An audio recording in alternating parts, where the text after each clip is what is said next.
is it about gardens?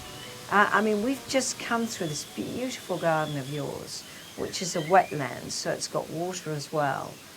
And what is the significance? Because many of the quotations we've looked at in this garden, Sculptural Habitat, are to do with nature and to do with gardens. Beauty. Who's going to answer that? Beauty. Beauty. The Baha'i faith holds beauty in great store.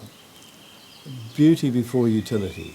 Beauty is an essential part of what surrounds the Baha'i administration. And so gardens form a very important part. You notice that the word garden appears a lot in the Baha'i writings. It's, I had a bit of a count up the other day, and just within Abdu'l-Baha's writings, there were over 600 references to garden used as a metaphor. It's a very important part of the beauty aspect is a very important part, and especially for the World Centre, because Shoghi Effendi's, who as Wendy mentioned earlier, was the grandson of Abdu'l-Baha, one of the keys to his original designs of the gardens was to create as much beauty surrounding these spots as possible to lift the prestige of the faith as a world centre and to keep it there. Yeah, that's it. You see, now it's very interesting because Wendy's been talking about things breaking down here, and that's part of the process and, you know, renewal. But in fact, in Israel, one is struck by how pristine everything is.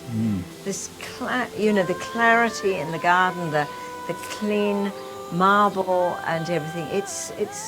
It almost shines at you. Given that the Baha'i faith is a spiritual enterprise, Yeah. then the face of the faith should be beautiful, because a spiritual enterprise is, in essence, a wonderfully Visually, morally, in and all everything levels, else. Yeah. a beautiful enterprise. Yeah. And of course, from a Baha'i point of view, the soul is fundamentally creative, and so beauty is a part of that creative process. And ideally, we were talking about this the other day, I think, that we are creating all the time on many different levels. We create atmospheres, relationships, and so forth and so on. It's endless, and we're compelled to create.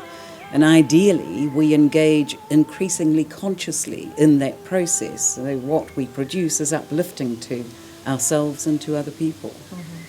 And in that regard, everything we do should be done with excellence, and excellence ultimately is beautiful. Absolutely. So